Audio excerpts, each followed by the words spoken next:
Selamat malam, salam sejahtera.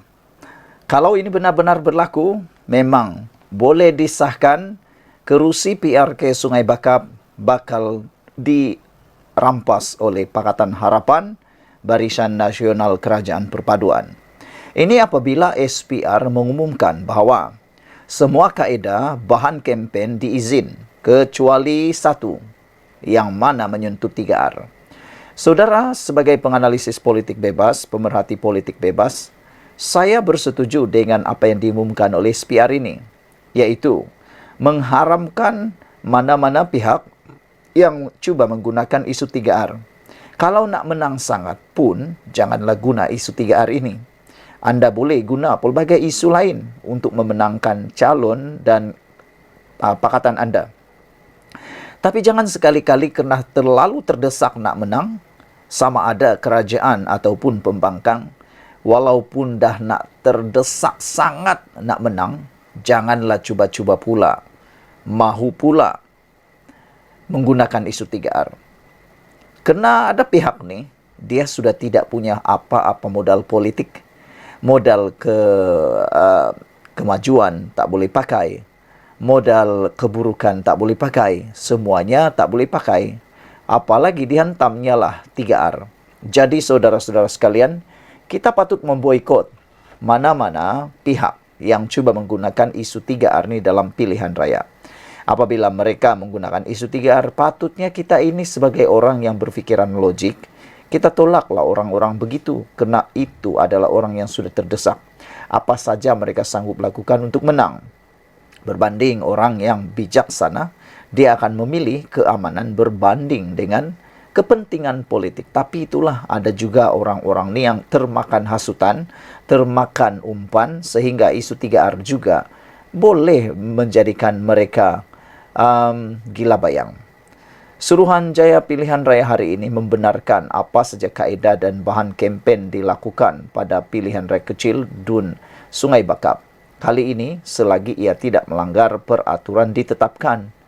Timbalan Pengerusi SPR Azmin Syarom berkata, kempen calon dan pihak yang terlibat mestilah tidak menyentuh isu 3R, iaitu raja, kaum dan agama.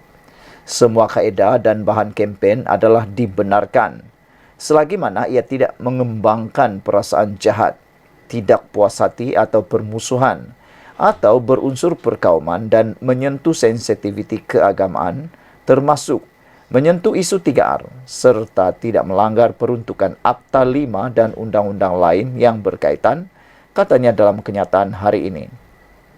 Ia dikeluarkan sejurus selepas SPR secara rasmi menerima 2 pencalonan untuk pertandingan di Sungai Bakap pada 6 Julai depan.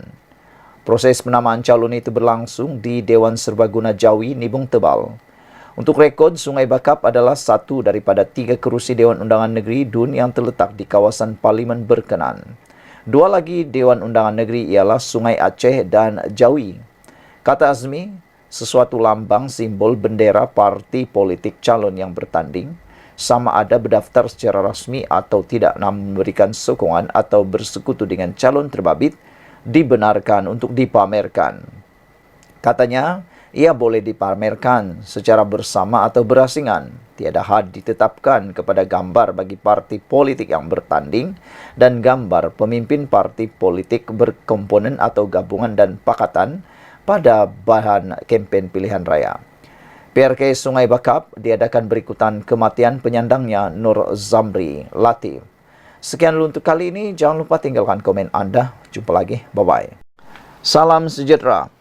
Ini jawapan terkini Speaker Dewan berkait dengan 1 kerusi Dewan Undangan Negeri di Selangor.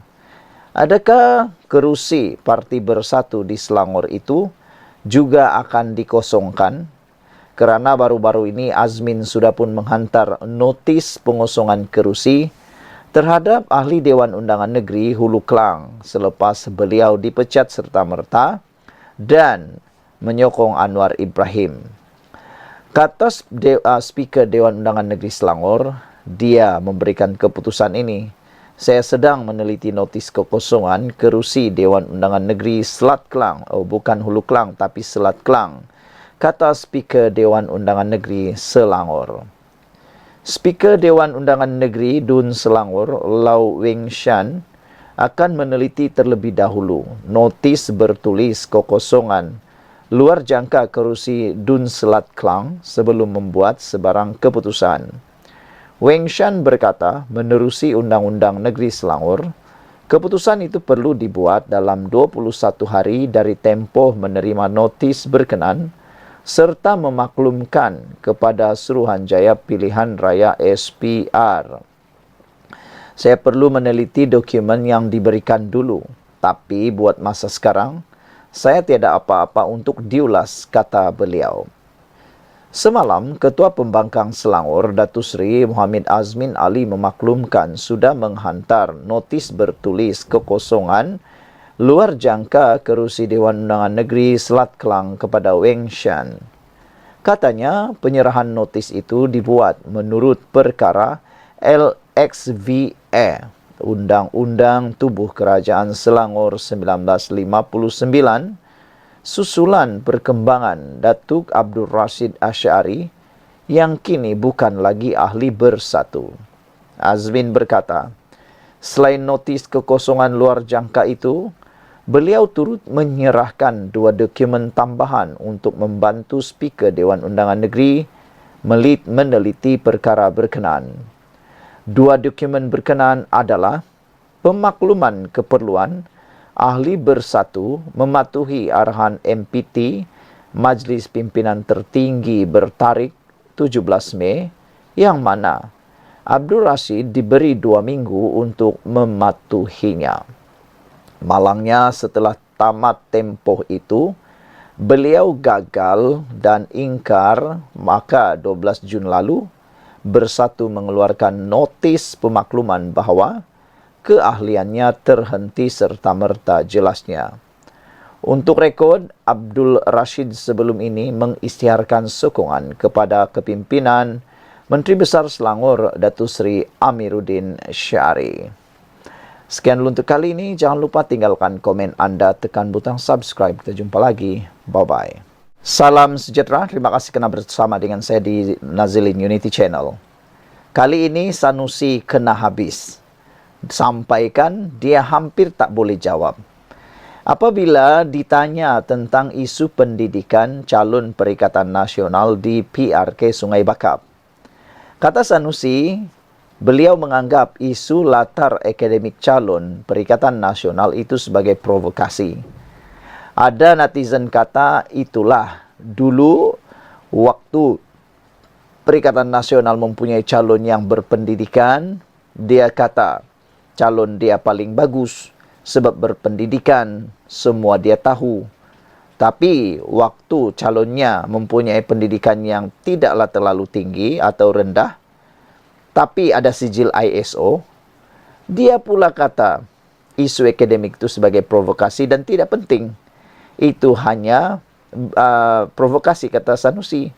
Dan beliau menganggap itu bukanlah jaminan untuk seorang pemimpin politik itu boleh bekerja cemerlang.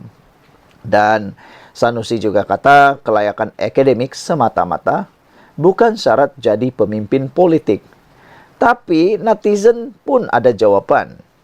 Kata mereka, pertama sekali pemimpin ini untuk di zaman serba moden ini, berkembang cepat ini, pendidikan itu memang penting.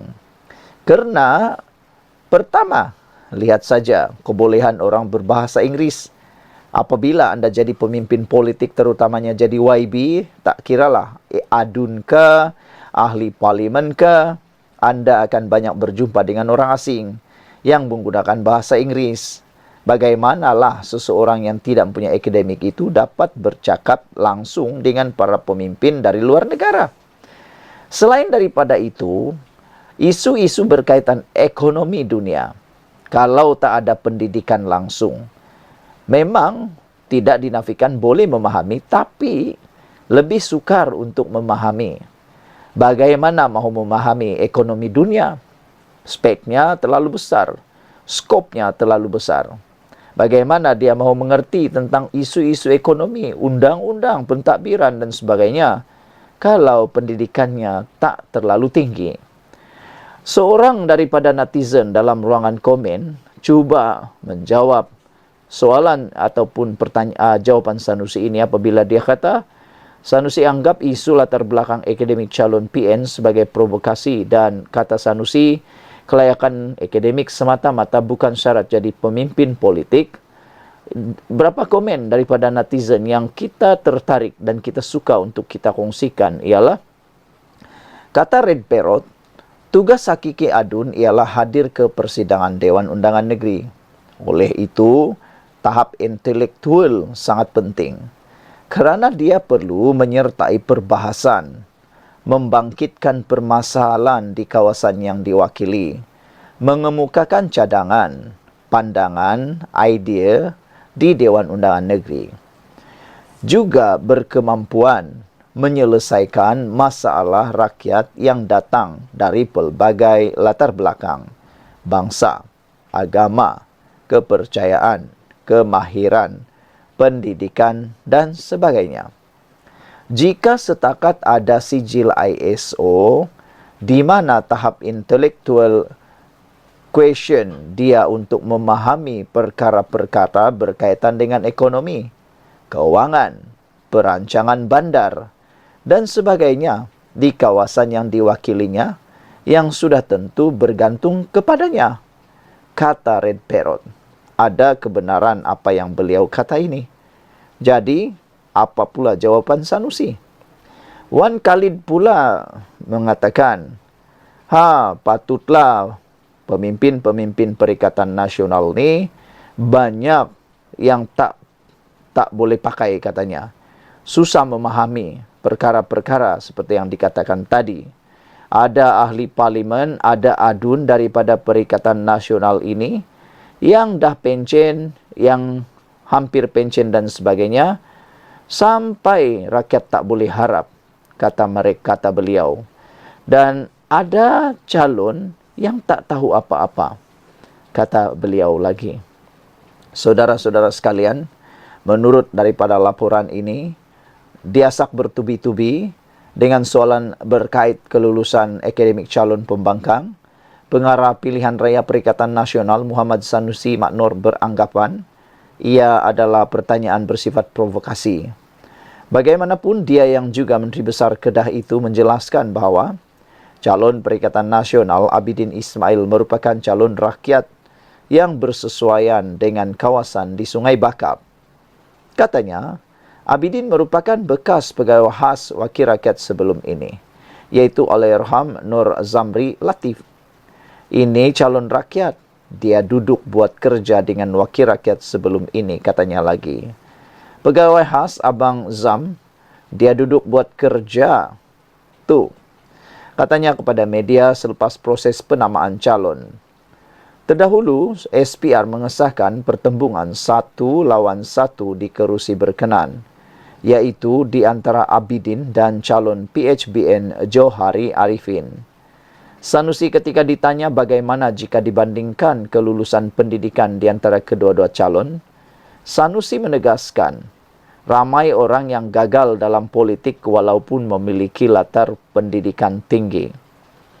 Tapi Sanusi mungkin lupa, ramai juga ahli politik gagal dalam politik kerana tidak memiliki pendidikan yang tinggi. Itu dia lupa juga.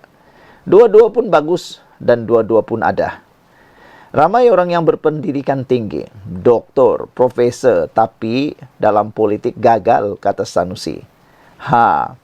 Politik bukan duduk di pejabat macam kita kerja dalam pejabat. Sebaliknya, kena turun ke bawah untuk mendekati macam-macam isu. Kena faham sosiopolitik, sosioekonomi dan macam-macam, kata Sanusi.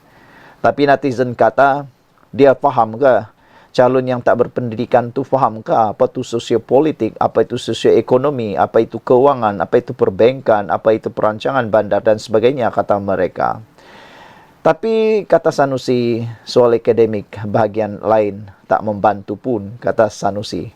Yang ini ramai kecam Sanusi. Kata mereka, siapa kata akademik tak membantu? akademik sangat membantu. Ramai pemimpin politik tak ada kelulusan apa, tapi intelektual bukan kerana kelulusan akademik, tetapi duduk sini, fikiran jelas beliau lagi. Isu latar pendidikan calon mula menjadi perhatian apabila nama mereka didedahkan oleh parti masing-masing pada minggu lalu. Johari merupakan seorang pemegang ijazah Doktor Falsafah PhD dan pernah menjadi pengarah Institut Amiduddin Baki, Cawangan Utara sebelum letak jawatan tahun lalu. Abidin pula disebutkan sebagai seorang eksekutif logistik dan didakwa memiliki sijil ISO 14001 bagi sistem pengurusan alam sekitar. Hal itu diumumkan Timbalan Presiden PAS Tuan Ibrahim Tuan Man pada 15 Jun lalu. Sanusi kemudian menjelaskan untuk menjadi seorang pemimpin politik yang baik, individu terbabit tidak semestinya perlukan pendidikan tinggi. Sekian dulu untuk kali ini. Jangan lupa tinggalkan komen anda. Sila tekan butang subscribe dan kita jumpa lagi. Bye-bye. Salam sejahtera. Ini satu amaran keras, peringatan keras kepada Khairi Jamaluddin. Kata laporan ini, biadab gelar Perdana Menteri sebagai rakan Subahat Zionis Israel. Menggelar Perdana Menteri sebagai rakan Subahat Zionis Israel dalam jenayah genosid adalah melampau dan biadab. Tegas setiausaha politik kepada Menteri Keuangan Muhammad Kamil Abdul Munin. Menurutnya, kerajaan perpaduan tidak pernah mempertahan mana-mana pihak yang bersekongkol dengan rejim yang sedang melakukan keganasan di Palestin. Pendirian Perdana Menteri Datuk Seri Anwar Ibrahim dan kerajaan dalam isu keganasan Israel terhadap rakyat Palestin adalah jelas dan kita adalah yang paling lantang dalam mempertahan serta membela nasib rakyat di Palestin, katanya lagi. Muhammad Kamil berkata demikian bagi menjawab kenyataan bekas Menteri Kabinet Khairi Jamaluddin yang mendakwa penglibatan BlackRock, sebuah firma yang dikatakan mempunyai kaitan dengan Israel, memiliki pegangan dalam Malaysia Airports Holding Berhad. Menurutnya, Khairi boleh mengkritik tetapi pada masa sama beliau harus lebih bertanggungjawab. Tidak hipokrit dan tidak terbawa-bawa dengan emosi dalam mengeluarkan kenyataan. Jelasnya, MAHB melalui Khazanah sudah memberi penjelasan, yaitu rundingan telah diadakan dengan pihak GIP, yaitu sebuah konsortium yang mengumumkan tawaran bagi mengambil alih MAHB pada 15 Mei lepas. BlackRock hanya muncul pada tahun ini apabila berhasrat mengambil alih pegangan saham GIP. Dalam hal ini, Khazanah maupun KWSP tidak pernah berunding dengan mana-mana wakil daripada BlackRock. Khazanah dan KWSP tidak menjual MAHB kepada entiti asing. Sebaliknya terus meningkatkan pegangan sahamnya sehingga 70%. Malah, aset strategik ini juga akan terus dimiliki negara melalui golden share oleh kerajaan Malaysia, jelasnya. JP adalah pelabur infrastruktur terkemuka yang menguruskan aset bernilai 112 bilion US dollar bagi pihak pelaburnya yang merangkumi kira-kira 500 institusi pelaburan di seluruh dunia. Ia juga memiliki kepakaran dalam pelaburan, pengurusan dan pengoperasian antara perniagaan infrastruktur terbesar serta paling rumit di dunia, termasuk beberapa lapangan terbang. Saudara-saudara sekalian, tindakan menggelar Perdana Menteri sebagai rakan Subahat Zionis Israel itu memang biadab. Kita sudah menyaksikan bahawa betapa keras dan lantangnya Anwar Ibrahim dalam memperjuangkan isu Palestin. Kalau anda masih ingat, betapa beraninya Anwar Ibrahim bercakap tentang isu Palestin di semua mesyuarat-mesyuarat dan persidangan-persidangan yang telah dihadirinya. Yang paling mengejutkan kita keberanian Anwar Ibrahim bercakap dan membahas tentang isu Palestin di hadapan kuasa-kuasa besar dunia, antaranya seperti Rusia, Jerman, Turki, dan banyak lagi. Bahkan Anwar Ibrahim sendiri telah pun berjumpa dengan beberapa pemimpin besar dalam Hamas. Ini menunjukkan bahawa Anwar Ibrahim berjuang habis-habisan untuk Palestin. Tapi tak tahulah kenapa masih ada walaun yang menganggap begitu. Dan ada pula yang cuba mengatakan Perdana Menteri sebagai rakan Subahat Zionis Israel. Terpulanglah pada anda menilainya. Sekian dulu untuk kali ini. Jangan lupa tinggalkan komen anda, tekan butang subscribe. Bye-bye.